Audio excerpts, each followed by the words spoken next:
Hello, good morning. Welcome to Sunday Live discussion session with me, Antara. Today, our guest is not just an author, but she is also a Chief Human Resources Officer. Her name is Sunitha Lal, and she is the author of Dotting the Blemish and Other Stories. Dotting the Blemish and Other Stories is a collection of short stories spanning across a period of 90 years, starting from 1930 and ending in 2020.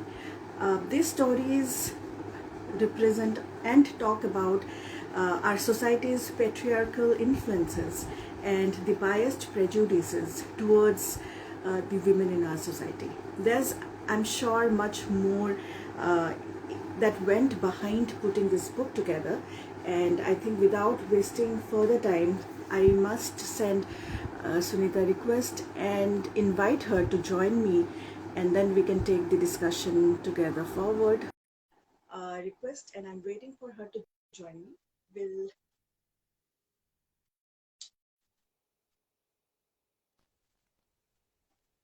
Hi Sunitha. Hi, Thank how are you for you? joining me. You look lovely. Thank you. Same from my end to you. Thank you so much. So, Sunitha, as I mentioned in my introduction, that your book, Dotting the Blemish, talks about the society's patriarchal influences as well as the biased prejudices towards the women in our society. So, I really want to know from you, tell me, Sunitha, that why go against the wave and choose and select such a delicate topic for your debut book to debut with as a writer? I think before I'm a writer, I think I'm a woman and I've been a daughter and I've been a sister and mother and a wife. And you live that life, and you observe. And I think it comes from that space and also being working as a woman there. Um, and you observe and you listen to stories. I think that is what is the center to my thinking. How have I experienced this society, the family, and the social order? How have I experienced it, and how I do see people orchestrate for others? I think it stemmed from that point.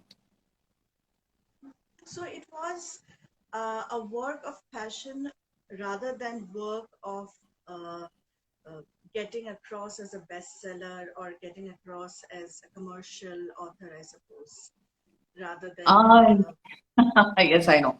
I think it's more of actually writing stories. In fact, I told to one of my close friend that if no one reads it, I hope my grandchildren reads them and realize what this I told some 10 years back, when I was writing, making notes about a lot of these stories I hear.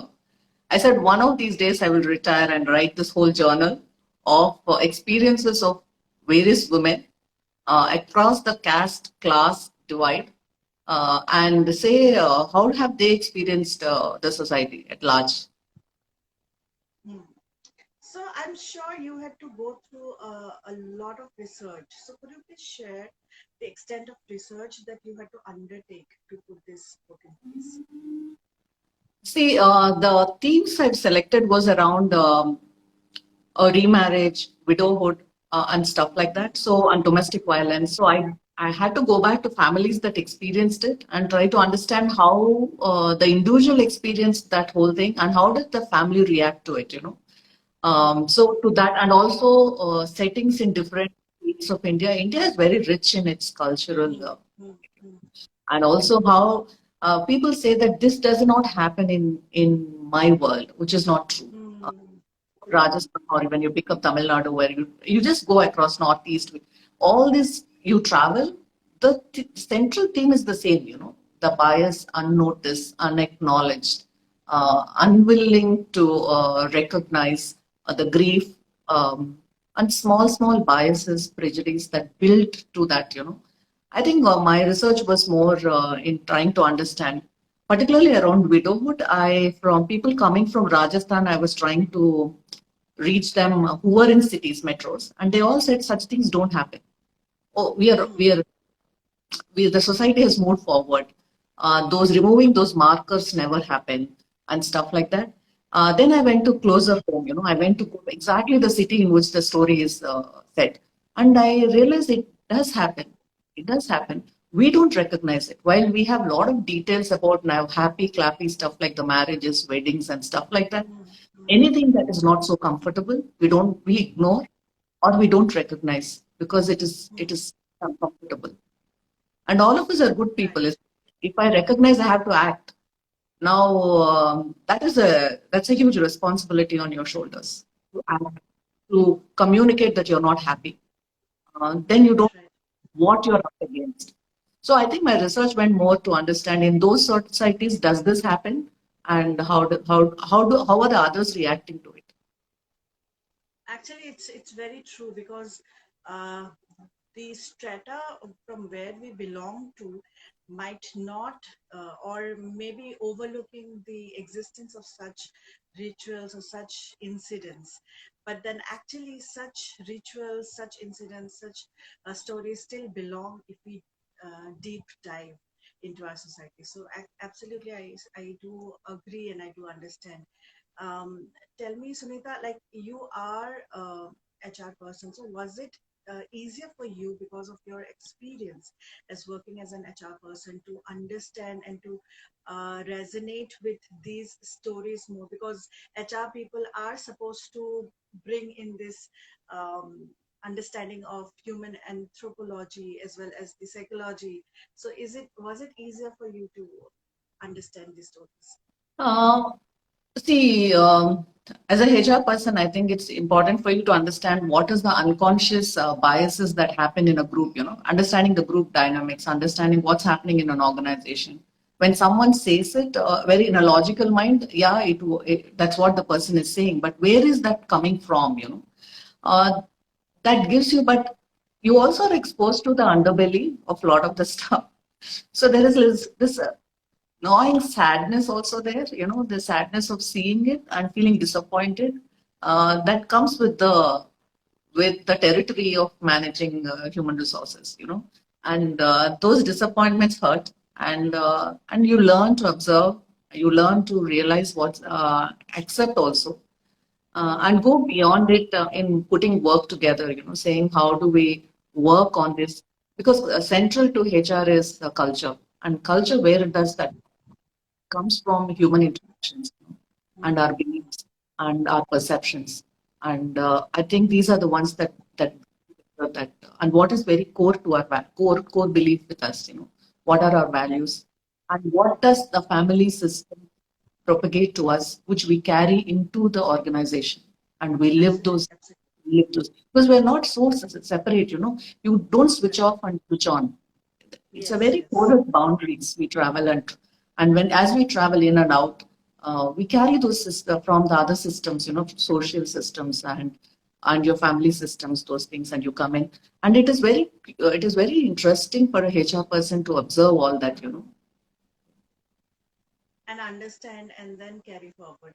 So, as you mentioned, I think the there are certain positions, there are certain roles in companies which I think you, being an HR person, would agree that still today, um, HR people are little skeptical in hiring females or women employees for those roles compared to men. But then I have always felt that it's all about the upbringing and not the gender, which should be considered, because there might be even a male who would fail in such roles compared to a female. So have you ever experienced uh, such thing in your corporate, in your working life?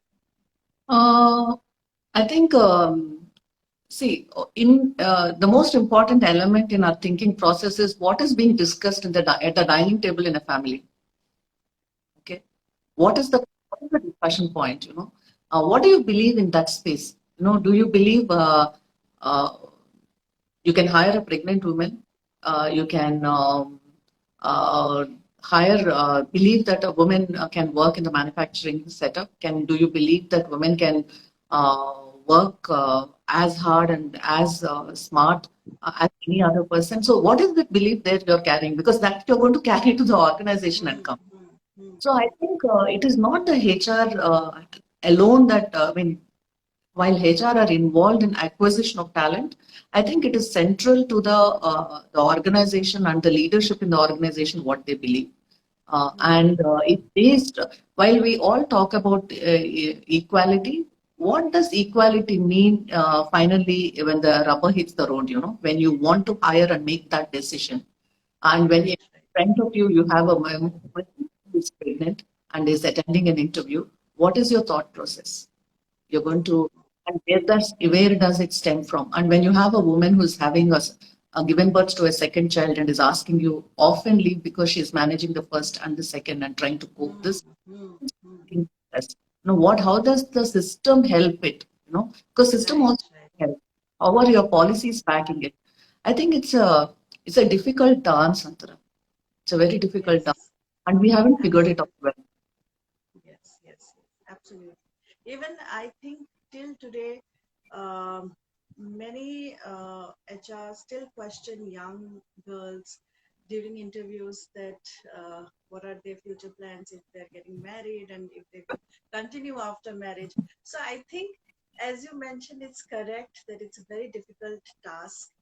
And the questions, as you mentioned, that we witness and we ourselves witness, we are disappointed.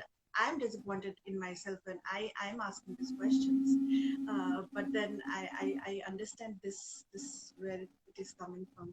So I think I'll go back to the book, and I have so many questions lined up for you, and I'm excited.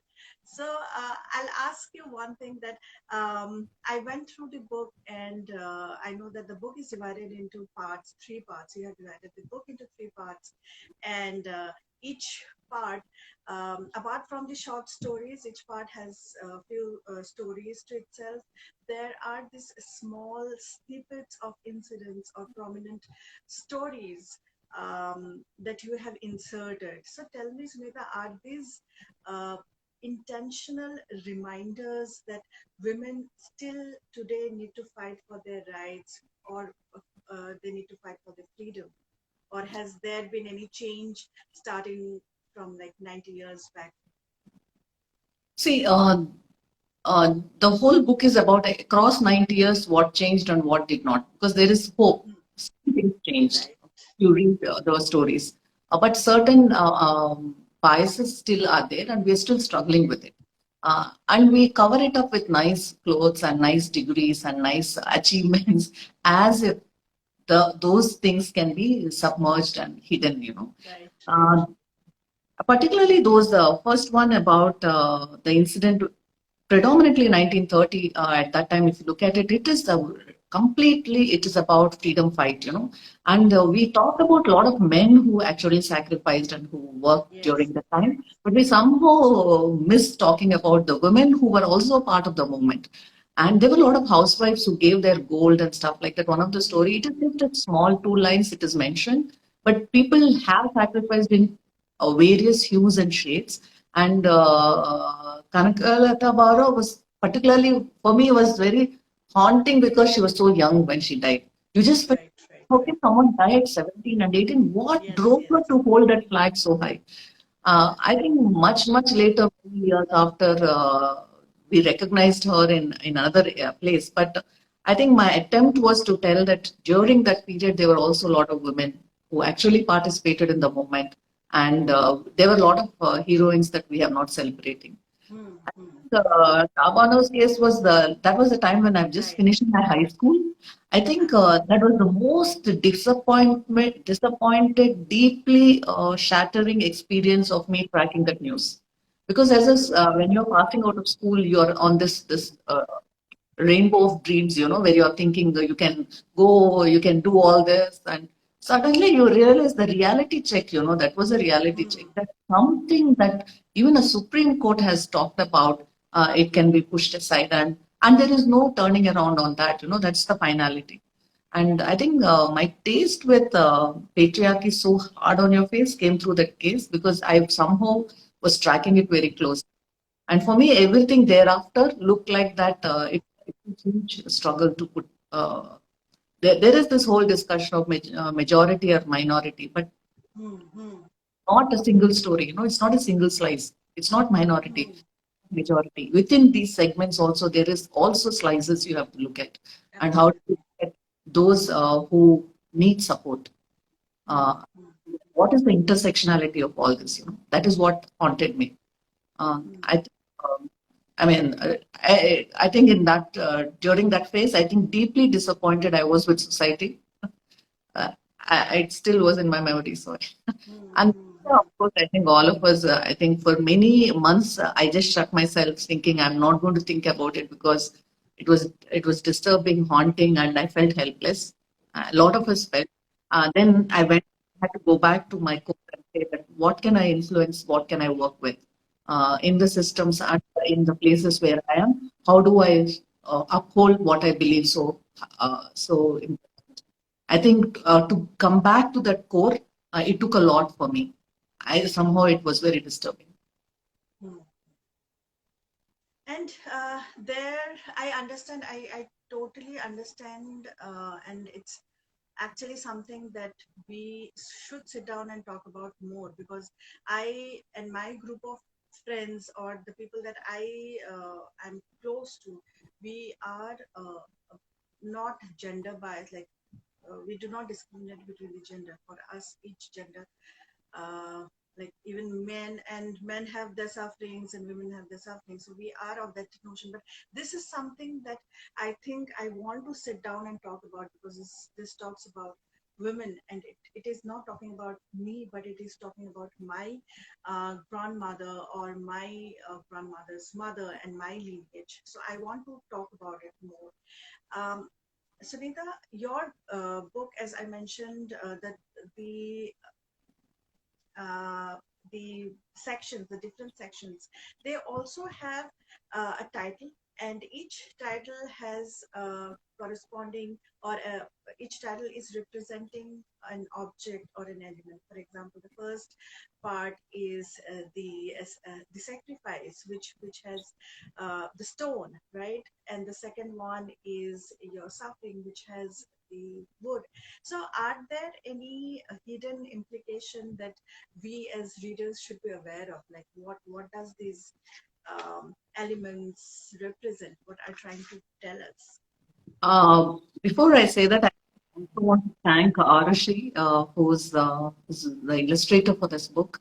I think, I mean, she's brilliant and like almost like a soulmate when I worked on this thing. Understand what is your pain and someone actually picking that and working with. I think as a, and I think the whole story about set in stone and also the last, if you go back, there is a place where the stone is crushed. There is nothing set in stone. The hope, the living hope at every stage.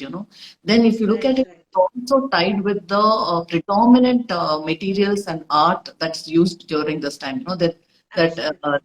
the 70s and 80s also came up with wood blocks and yeah, stamps and stuff like that. Then you can also break those things, and if there is a paper, I think you can crush and then throw it away and raise beyond all that. The hope at every stage. They're all set in something. They're none of these rules that have been folklore that comes to us as Hmm. this is how we do in our house, this is how my family tradition is.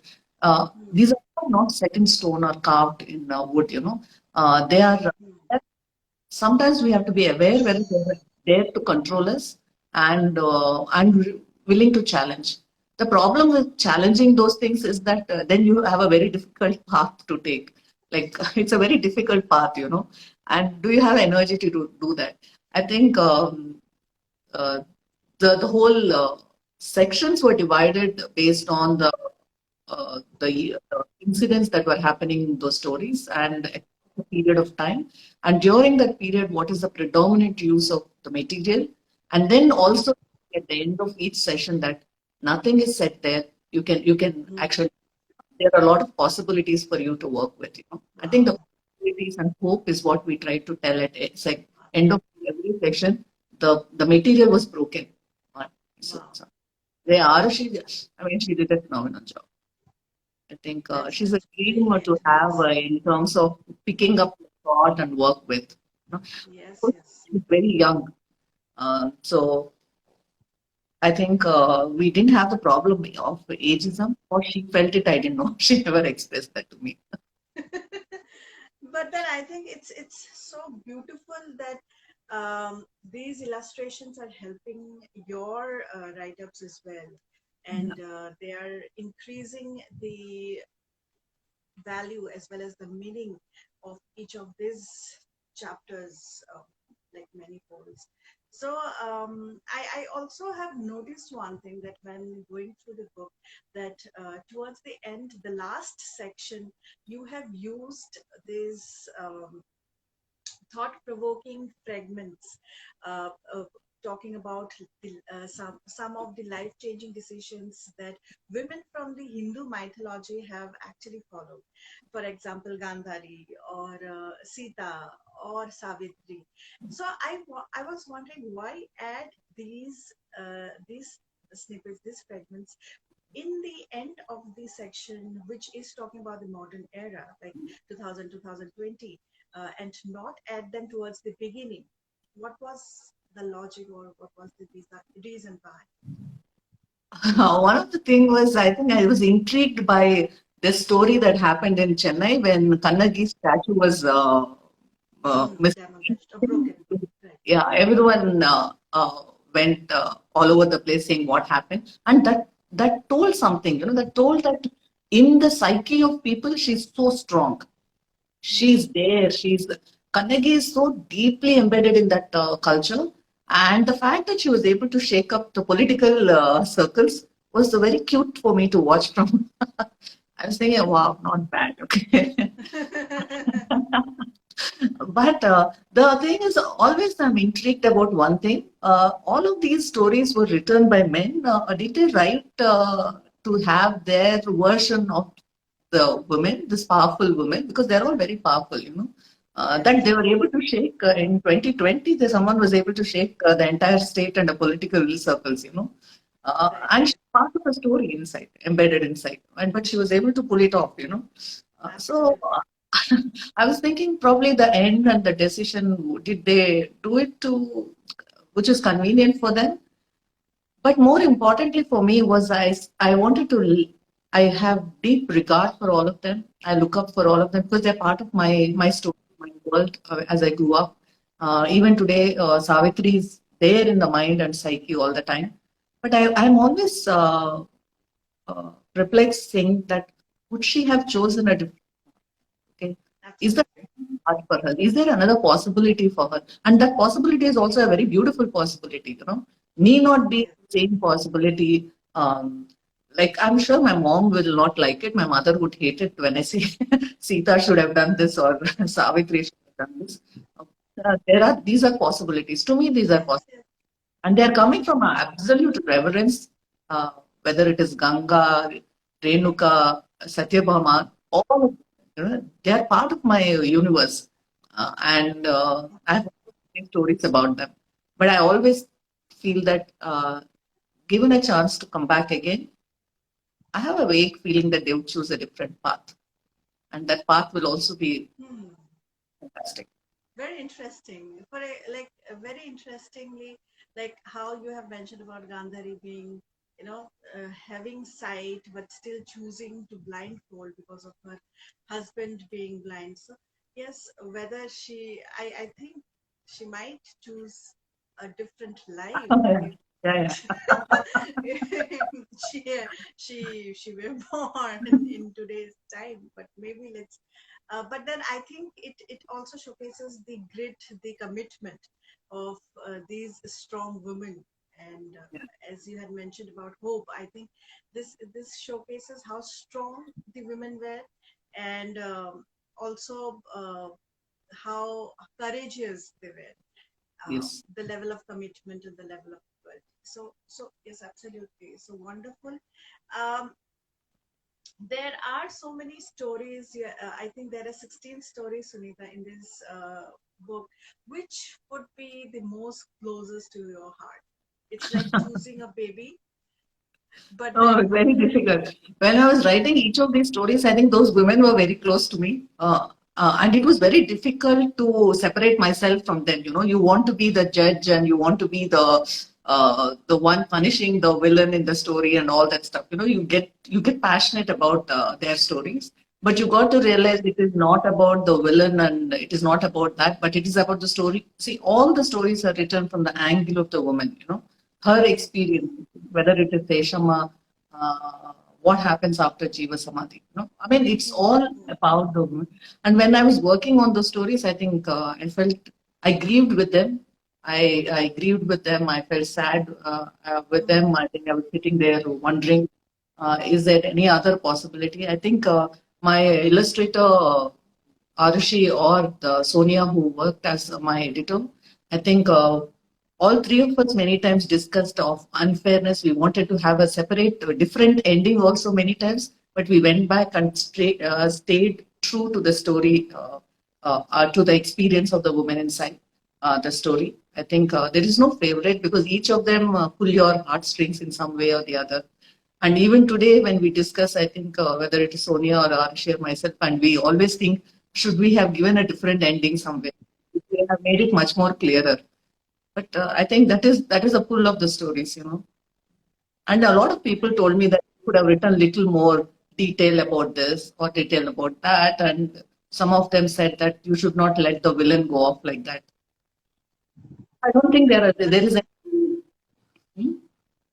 but I think that is how you chose the stories to end, and that is how being you as an author perceive the ending to be.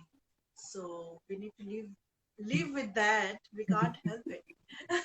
But then there is one of the stories which is actually titled "Dotting with Blemish," where the widow actually comes out.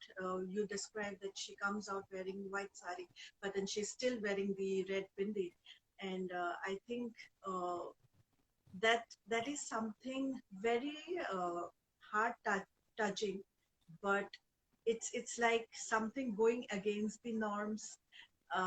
But then she not coming from an urban society, she is coming from a rural place, but still she had this desire, this maybe that is her identity, so she did not want to lose it. So I really liked that, and I think these stories are, as you have mentioned in the blog, are of ordinary women, but there is some element which I think everyone will connect with.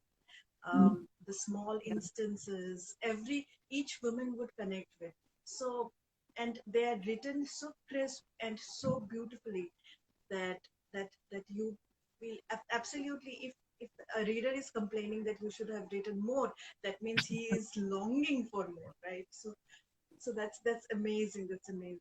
Also, See, Sunitha, we also, yes, in our own way, Amita, we do express our irritation, our anger. It might be cutting our hair short when we were young teenagers. I remember I used to have long hair. Whenever want to irritate my mom, all I had to do is cut it, you know.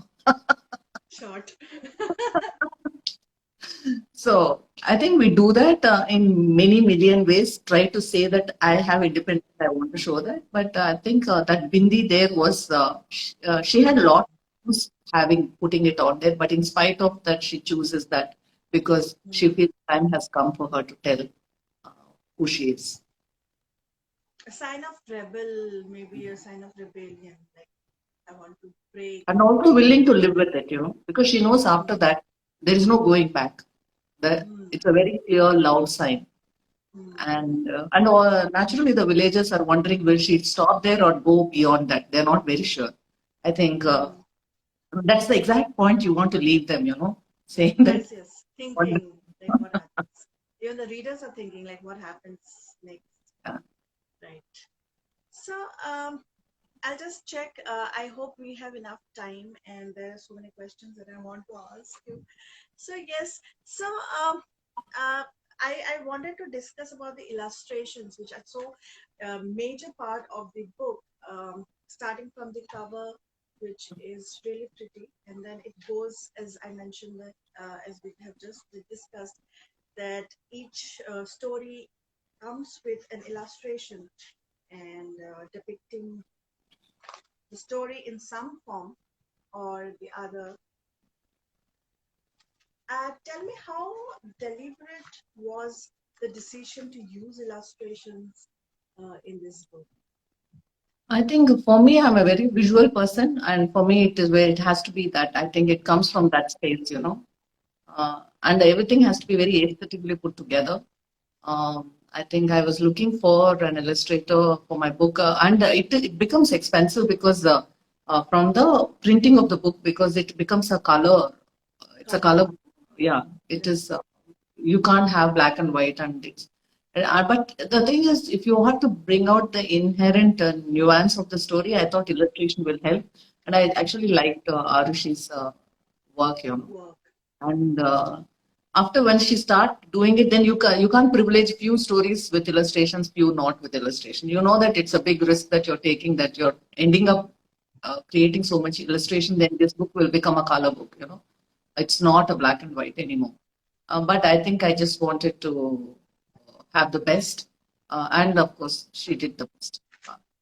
And if you the beginning of the book, I think I have thanked all my grandmothers. I think it is in my way. I just feel that I didn't, after putting their names there, I don't think I just turned around and said, I want to do something half potch. I said, this is just telling them that I love them, and um, for all the DNA that they shared with. Right, all the good DNAs. Yeah. I think it's a collector's item. Readers who love collecting uh, books which are not only contentful but also looks good in their bookshelf. This is one of them. And this actually, friends who are watching us, this book is actually available in our online bookstore. So do visit www.mycitybookshelf.co.in, and we actually have limited editions of signed copies. So Sunitha has actually sent us signed copies, so you can have one of these from our online bookstore. So thank you so much for sharing all those insights, Sunitha. So is there anything that you would like to read for us today? Would you like to read any of your favorite lines from the book? Slightly embarrassed to do that, but I would have loved if someone read. I would be watching them read. Uh, Yeah. yeah, that would be an interesting part, I think. I think I'll read the other story because this story, Drought and the Dry Harvest. Yes. It's in the first segment, the last story, Right. and it is a very muffled pain, and the pain of that woman and her life. But and extremely beautiful life she has led, but there is that muffled pain. I think the last para I will just read. I shuddered, screamed, and before I knew it, the dam broke. I cried for all those children I could not bear, the love that was never understood, the misery of being smothered in yards of silk, the work, the drudgery, and the pain. As the tears flowed, I drifted into a cloud of nothingness, white, soft, and misty. Finally, my eyes closed to a long, dreamless sleep, closer to God. Wonderful. So I think these are the lines of old woman around 90 plus who is uh, revisiting her life's journey. And thank you so much for reading them out to us, to the viewers, to me, Sunitha. Wonderful lines, actually. Um, Sunitha, tell me, do you think only women should read your book, or it is open for all, or how do you aspire? How do you think your book should be received? Now, this book is not for women. Women can read it, young women can read it probably to realize that there are possibilities and hope. This book is actually meant for men in the house and read, understand how small things, one of my colleague, he read this book. Actually, he's a pretty sensitive person, but he said that there is this one line in which the person thinks, that she's not appreciated for any good work done, in the house. He said, I think I'm that husband, Who doesn't appreciate? Taken for granted. Yeah. And I think it's for men to read and understand uh, those biases. How does it play in a woman's life? How the scripts we carry, the sons who actually pick up those scripts from their fathers or their mother when they're dishing it Yes. out, how those scripts actually affect the other person. How do you co-create a space that is unbiased? Um, and in patriarchy, I think most of the time it's not. No, there are many times, actually, not most of the time. Many times, women actually make it very difficult for other women. Uh, when I say this, people don't like, but women do this because they want privilege and they want protection. And how do you get privilege and protection? You by creating, splitting, and creating another out there who supposed to be. There is this whole belief, there is this pious lady and there is this whole sinner, and you create sinners. You create sinners. You create this whole stories about how someone has sinned and someone has strayed from the straying. Is what is projected, and the women actually make it very difficult for other women. And I feel that they do this to get the sanction from the men Men. and the protection and the privilege of being protected. So I think that's the tragedy of patriarchy. Patriarchy is not men treating other men treating women back. It is actually women also treating women back. I think it is. If you remember, we had this discussion where I was saying that in my office, in the companies that I have worked in, I have been, I have witnessed this not only body shaming but also underestimating women employees to many extent. And then you were the one who explained to me that why this happens and why the women are doing this because they want to have the privilege and the protection from the men. And I totally get it because it's even if they are not putting out the word, the men are not saying or dictating it themselves, but then it is psychological because they want to get accepted. They want to make them feel that we are like you, so you should take us under your wing. So I totally understand. Even there was one incident of an acid attack victim. That girl, she said that the most hurtful words that she has heard or she has received after the incident came from women. And so she was like, the men did not say anything, but the women shared or spoke to me in the most heartful manner. And that I think is something again uh, is same similar mindset where women need to feel privileged and need to feel protected by the society.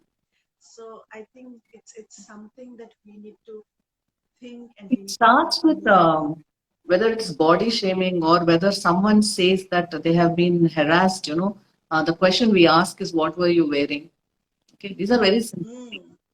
Uh, so I think those are very important questions. We have to ask our sons also, what are they doing and how are they thinking, instead of asking, what are you wearing? Absolutely, absolutely. That's absolutely. I think body shaming also is another area, which is like, and it has its such a deep. scars, it leaves such a deep scar. And our assumption that there is this perfect figure, and for whom, I don't know. I mean, it is, we are not there as an object of someone's pleasure, objectifying women and then going to that space. I think all these things we have to ask each other, and and all these things have to start at the dining table to me largely in the family. And in a group of friends, when someone is talking, is there anyone standing up and saying this topic is not good? It's not. I don't like this topic being discussed. Uh, I to ask this question: who has to read this book? I think it's men who have to read these books, these stories, and realize there are so many other books out there. They have to read all that, become more sensitive to what they're thinking and what they're thinking, because what you're thinking is what you're going to act on, if not today, tomorrow. Also, I think families, parents of daughters, like having daughters, they should read this book. They should understand how to prepare their daughters, as you had mentioned. Um, no one prepares a child how to Yeah. face the world. We are True. studying in schools and colleges, but we do not know how to actually face the world. But I think this book should be read by parents so that they know how to prepare their daughters for the actual world. But then, having said that, I think I am sounding really bad in saying this, but then I think the I'll go back and I'll agree to what you said, that everything should start from the dining table. All the topics, all the discussions, and how things should go about. So that is how the family should talk about. I think the cultures, there are few cultures, few cultural practices which also needs to be talked about and discussed about whether it makes any sense or not. So yes, thanks for all these insights. I'm sure going to think more about this. I'm going to talk more about this with my friends, with my mother, and I think you are going to receive some texts from me that Before this session started, I had a colleague who messaged saying, "I wanted to gift this to my mother-in-law," and he was asking the book. He was messaging me something, wanting to gift it to his mother-in-law. I was really touched because I mean, I assume that people do share it with their friends and maximum with their mother, or probably he wanted to gift it to his mother-in-law. Yeah. yeah, such a sweet gesture actually. Yeah. That's really nice. So tell me, Sunitha, how do you unwind when you are not writing, when you are not working? How does Sunitha unwind? I read a lot. I think I'm obsessed with reading, writing, yoga, uh, and Okay. a lot of it has been sitting quiet and gazing at trees and flowers in my garden. And Leaves, maybe leaves what moving, my and tell that time, generally sitting and doing nothing. yeah. Could be Even that I also. do that, and then suddenly I will realize, oh, the day is gone. I'll sit and stare and look at how the leaves are moving, or how Yeah. the birds and bees, and it's like Yeah. already over. The day's over. That's really cute. And And walking. wow. So, what are you currently reading, if I may ask? Okay, I read some three, four books at a single time, so that's my problem with life. I'm currently rereading Man and His Symbols by Carl Jung. It's a set of essays because I'm reading it because of wanting to understand unconscious processes a little more deeply. I Mm-hmm. have doubts when I see an incident, and I really wish I was as great as all of these people, who wrote it. 40 Rules of Love because of the author. It was actually gifted to me by a friend, and I think I'm reading that. And But then Voices, I have heard that it's not. It's a bit overhyped. It's I 40 have to rules. finish it and come back to that conclusion. She says, Okay. I'm halfway through the book. Okay. Then there is Voices in Exile. This is about the Tibetan community. Okay. And for me, they stand for resilience and also being centered at the same time. So I think I'm reading that because of one particular reason I wanted to read about what they're thinking about something, and I think those articles. It's a collection of again articles, which is very Okay. beautiful. I think it's a community that actually is very centered in my view, and also ability to preserve And and sustain resilience. They represent a lot of resilience to me. So right. I was reading a lot of these books, and I think I read 5 books at a time, so which is like horrible in that sense. Wow. Bits and pieces I of can all that. I can manage only two, not more than two. I can read two side by side parallelly, but not more than two. But then five is like something. you, it's like you need to remember where is what is going. But then I think that's how readers Yeah. are who love to Usually in read. the 5, the 2 books are always I'm rereading them again because I want to catch some glimpses of something that was there, which I want to go revisit. Hmm. That fragments of something that you left behind, want to go catch hold of it and come back again. Hmm. And then the 3 will be some new or some variants. Hmm.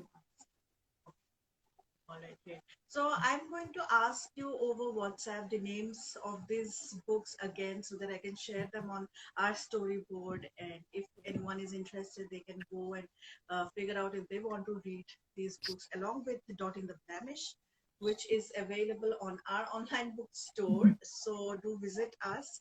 The link is given on our IG bio.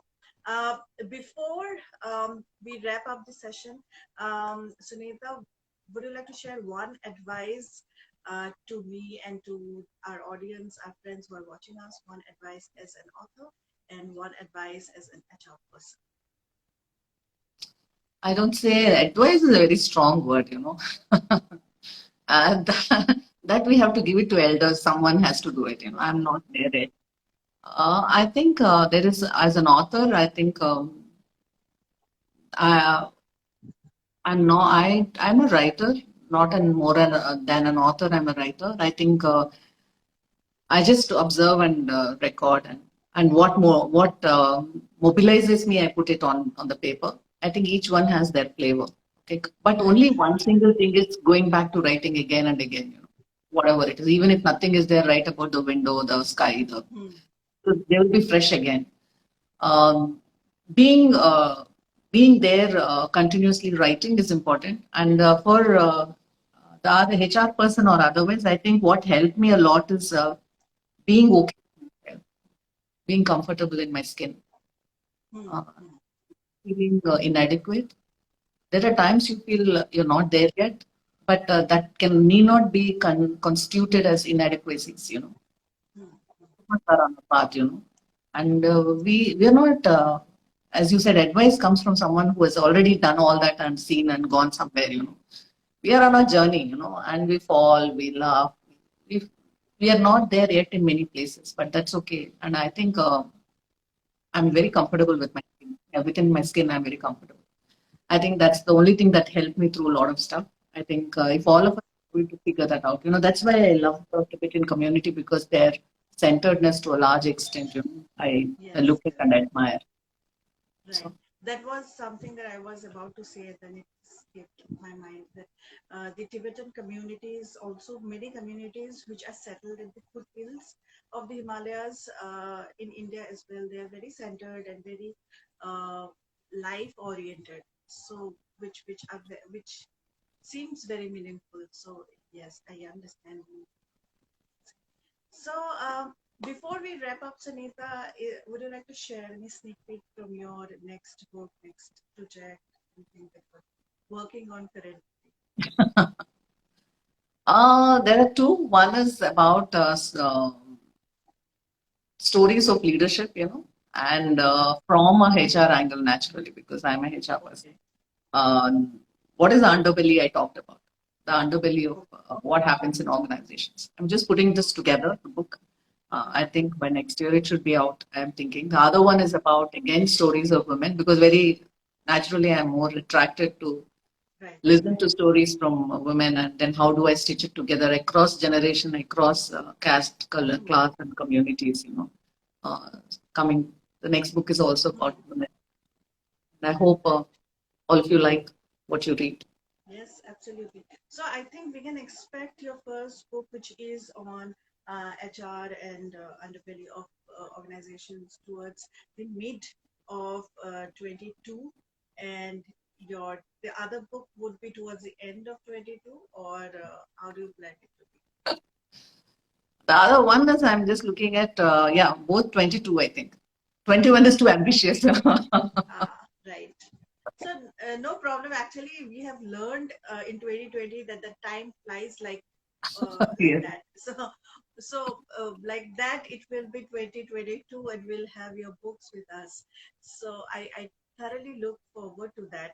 And all my best wishes for Dotting the Blemish and other stories, as well as your upcoming books, and all my gratitude and all my thanks to you for joining me today.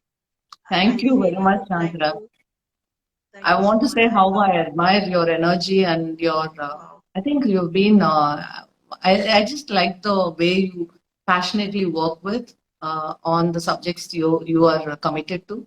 I think I admire that part of it. And I think the energy you bring in, I think I've seen you even at the 3 o'clock in the morning, you're there and you're trying to churn out something. And I'm just thinking, when will they sleep? I asked you that question. What time zone are you Right, working? right. Right, right. So when it is work, so we need to work. That is how, because small team, and we do not have anything else, any other option to go about it. So when there is no work, it's like chill. But then when there is work, there has to be. We have to work. So there is no other way. Thank you so much. Coming from your mouth, these words mean a lot. And you are someone that I really want to read. You are someone exactly that I want to read, and I want to listen to what you are talking about. And I think there are so many other women also from my team who would look up to you and who would like to hear more of you. So thank you so much. And I hope that we get to do another session soon, pretty much soon, where we talk more about your work and more uh, about all the stories that you are planning to bring in to your next book. So thank you, Thank Sunitha. you. Thank you very much. Take care. Have a lovely Sunday ahead. Thank you. Have fun. You too. So, guys, that was Sunitha, and I just oh, okay. So sorry, that was Sunitha, and I just want to say that this is her book, Dotting the Blemish, which is available on our online bookstore.